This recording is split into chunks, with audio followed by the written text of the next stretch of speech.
శ్రీగురుభ్యో నమ. శ్రీ మహాగణాధిపతయ నమ. శ్రీ మహాసరస్వత్యై నమ. ఓం శ్రీమాత్రే నమ. నమస్తే దేవదేవేశ, నమస్తే పరమేశ్వర, నమస్తే వృషభారుణకారాయ నమో నమ. మార్చి రాశి ఫలితాలు, పాల్గొన మాసం యొక్క రాశి ఫలితాలు చెప్పుకునే ముందు మనము ఈ యొక్క మహత్తరమైనటువంటి మార్చి మాసంలో మనకు వచ్చేటువంటి పండుగల్లో ముఖ్యంగా నారసింహస్వామికి సంబంధించినటువంటి ఉత్సవాలు, నారసింహ ద్వాదశి అని, ఆమలక పూజ అని అదే రోజున, అట్లానే కామదహనం. ప్రత్యేకంగా మనకు సకలమైనటువంటి కీడులు, అంటే కీడు అనేది ఇక్కడ కాదు, ఇక్కడ కోరిక మనస్సులో ఏది సంచరించకుండా జన్మరహిత్యం పొందటానికి ఏకైక రోజు కామదహనం. ప్రత్యేకంగా మనకు పురాణాలు చెప్పబడినటువంటి కామదహనం. కాబట్టి ఈ కామదహనంలో ఎవరికైతే ఇబ్బందులుగా జీవితంలో అనేక బాధలు పడుతున్నటువంటి వారు ఎవరైతే ఉన్నారో వాళ్ళందరూ కూడా ఈ కామదహనం రోజు ఆ యొక్క కోరికలన్నీ నశించిపోయి అన్ని రకాలైనటువంటి ఇబ్బందుల నుంచి బయటపడేయాలని సాక్షాత్తు ఆ పరమేశ్వరుడు యొక్క త్రినేత్ర ధారి అయి ఆ కాముడిని అంటే ఇక్కడ మన్మధుడిని దహింపజేసేటువంటి సంఘటన మనకు చోటు చేసుకోవటం, తద్వారా సమస్తమైన కోరికలు నశించిపోయి పరమాత్ముడి యొక్క సాన్నిధ్యం పొంది ఆ యొక్క కొత్త వసంతాల్ని, అదే వసంతోత్సవంగా చెప్పబడింది. ఇటువంటి వసంతోత్సవాన్ని మళ్ళీ కొత్త రంగులు పులుముకోవాలి జీవితంలో అని చెప్పి మనకు జీవితంలో ఈ పాల్గొన మాసంలో వచ్చేటువంటి మహాలక్ష్మి జయంతిగా ఉత్తర భారతంలో ప్రత్యేకమైనటువంటి ఈ యొక్క మనకు తెలుపబడింది. అట్లనే బృందావనంలో కృష్ణుడికి అనేక రకమైన గోపికలతో ఆ యొక్క తన యొక్క ప్రేమామృతాన్ని కురిపించినటువంటి, తద్వారా లోకమంతా ప్రకృతి సిద్ధమైనటువంటి ప్రకృతిలో మనం ఎట్లా ప్రేమత్వాన్ని చూపించాలి, ప్రేమతత్వాన్ని అని చెప్పి కృష్ణుడు బోధించేటువంటి వసంతోత్సవము. ఇటువంటి లీలా మానుష విగ్రహమైన శ్రీకృష్ణుని యొక్క విశేషమైనటువంటి గుణగానాలు స్థుతించి భగవత్తు యొక్క లీలను తెలియజెప్పేదే ఈ కామదహనం. అట్లానే మనకు చివరగా ఇంకా ఈ యొక్క మాసంలో లక్ష్మీ సింహస్వామికి సంబంధించి ప్రత్యేకమైనటువంటి స్వయంభూ దేవత స్థలాల్లో అనేక ఉత్సవాలు జరపటం.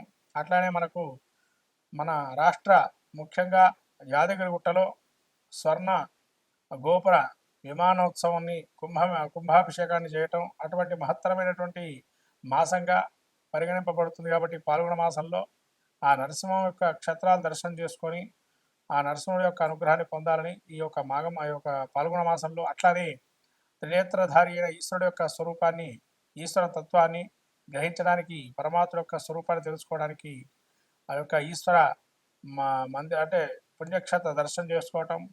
అట్లనే కొత్త ఉగాదికి మనకు అనేక రకాలైనటువంటి ఇబ్బందులను తొలగిపోయి నూతనమైనటువంటి మళ్ళీ సంవత్సరంగా మనకు ప్రసాదించే అనేక దేవతా తీర్థక్షేత్ర దర్శనాలు, ఇటువంటివన్నీ కూడా ఈ యొక్క పాల్గొన మాసంలో చేసుకుంటే విశేషమైనటువంటి ఫలితాన్ని పొందుతారని మనకు ధర్మ శాస్త్రం తెలుపబడింది. కాబట్టి ఈ మాఘమాసంలో ఇటువంటి మహత్తరమైన పుణ్య పర్వదినాలను మనం చేసుకుని సాక్షాత్ ఆ యొక్క ఈశ్వరుడు అట్లానే మహావిష్ణు స్వరూపమైన నరసింహస్వామి అనుగ్రహాన్ని పొంది సకలమైన విజయాలు పొందాలని ఈ యొక్క పాల్గొన మాసంలో మనం ముందుగా ద్వాదశ రాశి ఫలితాలు చెప్పుకుందాం. వృశ్చిక రాశి యొక్క పరిస్థితి చూసినట్టయితే ఏకాదశంలో కేతువు, చతుర్థమందు శని, రవి, తదుపరి పంచమస్థానంలో రవి, పంచమంలో శుక్రబుధ రాహువులు, అట్లాగే సప్తమస్థాన గురువు, అష్టమంలో కుజుడు. ఈ యొక్క గ్రహస్థితి చూసినట్టయితే ముఖ్యంగా వృశ్చిక రాశి వారికి ముఖ్యంగా చతుర్థంలో రవి శనులు ఉన్నారు.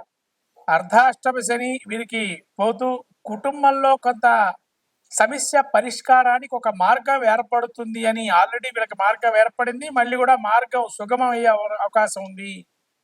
అట్లానే ఎక్కడైతే వీరికి పంచమ స్థానంలో వృత్తిరీత్యా పేరు తెచ్చుకుంటారో మళ్ళీ వీరికి అత్యధికమైన పేరు లాభాలు చేకూరే అవకాశం ఉంది. కీర్తి ప్రతిష్టలు కానీ, నూతనమైన ఆలోచనలు కానీ, నూతన వ్యాపారంగాల్లో కూడా కొంత పొంతలు తొక్కే అవకాశం ఉంటుంది. బుద్ధిబలం ప్రదర్శిస్తూ మంచి అవగాహన చాతుర్యాన్ని పొందుతారు. అట్లానే రాహు వీరికి పంచమ స్థానంలో కొద్దిగా సంతానం వల్ల చికాకులు కూడా వీడే అవకాశం ఉంటుంది. అట్లానే సప్తమంలో గురువు ఉండడం వల్ల ఇంకా మంచిదైన మాసంగా గోచరిస్తుంది వృశ్చిక రాశి వారికి. ఇంకా మంచి ఫలితాలు గురువు అందిస్తున్నాడు. సంతాన రీత్యా కూడా అద్భుతంగా గోచరిస్తుంది. అట్లానే వీళ్ళకి సోదరవర్గంతో కూడా కొంత లాభాలు చేకూరే అవకాశం ఉంది.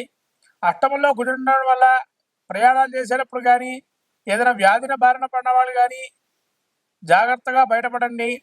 తగిన రీతిలో వారికి కావాల్సిన ప్రికాషన్స్ అంటే మార్గాలు ఏవైతే ఉన్నాయో వాటిని సరైన రీతిలో తీసుకోవడం వల్ల ఇబ్బందుల నుంచి బయటపడతారు. అట్లానే అష్టమంలో గుడి ఉండడం వల్ల కొంత అసిడిటీ కానీ లేదా గుండె దగ్గర మంటలాగా ఉండడం తద్వారా ఇబ్బందులు పడే అవకాశం ఉంటుంది. అట్లానే కేతువు ఏకాదశ సంచారం వల్ల కేతువు కూడా వీరికి జ్ఞాన మార్గాలు, వైరాగ్యాలు, భక్తి భావం ఏర్పడి ధ్యానం చేయడం వల్ల మంచి ఫలితాలు వస్తాయి అని ఒక మంచి దృఢమైన నమ్మకాన్ని పొందుతారు. తద్వారా వాళ్ళ కోరికలు నెరవేరుతాయి. మొత్తం మీద వృశ్చిక రాశి వారికి రాబోయేటువంటి ఈ యొక్క శని దీర్ఘకాలికమైన సమస్య నుంచి బయటపడేశారు కాబట్టి సంతాన రీత్యా కూడా పంచమంలో మారుతున్నాడు. కాబట్టి ఏదైనా కానీ వీరికి రాబోయే ఈ మాసంలో ఈ యొక్క మార్చి మాసంలో సుబ్రహ్మణ్య ఆరాధన, సుబ్రహ్మణ్య కవచము చేసుకోవటం, అట్లానే విష్ణు సహస్రనామం పారాయణం చేయటం వల్ల విష్ణుదేవాల సంచారం, విష్ణుదేవాలకి వెళ్ళి తులసిమాల సమర్పణ వల్ల మంచి ఫలితాలు చేకూరుతాయి వృశ్చిక రాశి వారికి. ఇది మాత్రమే నమః. మొత్తం మీద ద్వాదశ రాశి వారికి ఏంటనగా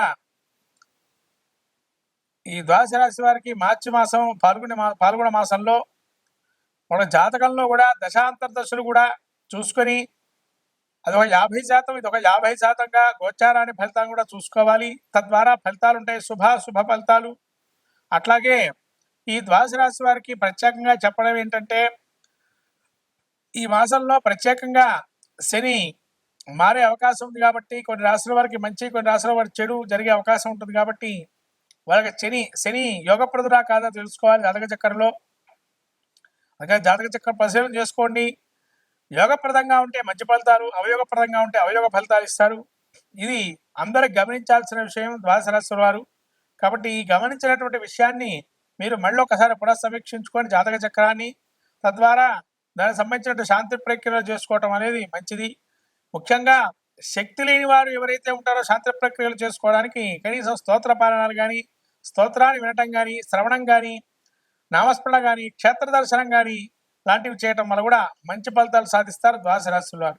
కాబట్టి ద్వాదశ రాశి వారు ఈ యొక్క మార్చి మాసంలో మనకు వచ్చేటువంటి పండుగల్లో కామదహనాన్ని ఏదైతే ఉందో హోళిక వసంతోత్సవం అని, ఆ ఉత్సవంలో అన్ని కూడా దహించుకుపోయి, అంటే మనకుండేటువంటి కోరికలు, అవయోగ కోరికలు ఏవైతే ఉంటాయో అవి దహించి శుభ పరిణామాలు వచ్చే అవకాశాన్ని తీసుకోవాల్సిందిగా కోరుతున్నాను.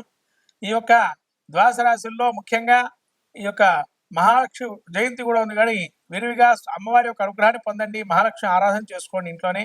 ఆ అమ్మవారి అనుగ్రహం కలిగి మంచిగా కీర్తి ప్రతిష్టలు, యశకీర్తి లాభాలు ఉండాలని నూతనమైనటువంటి సంవత్సరాన్ని అడుగు పెడుతున్నాము. విశ్వావసునామ సంవత్సరంలో అందరూ కూడా సుభిక్షంగా సస్యశ్యామలంగా కోరుతూ నమస్కారం.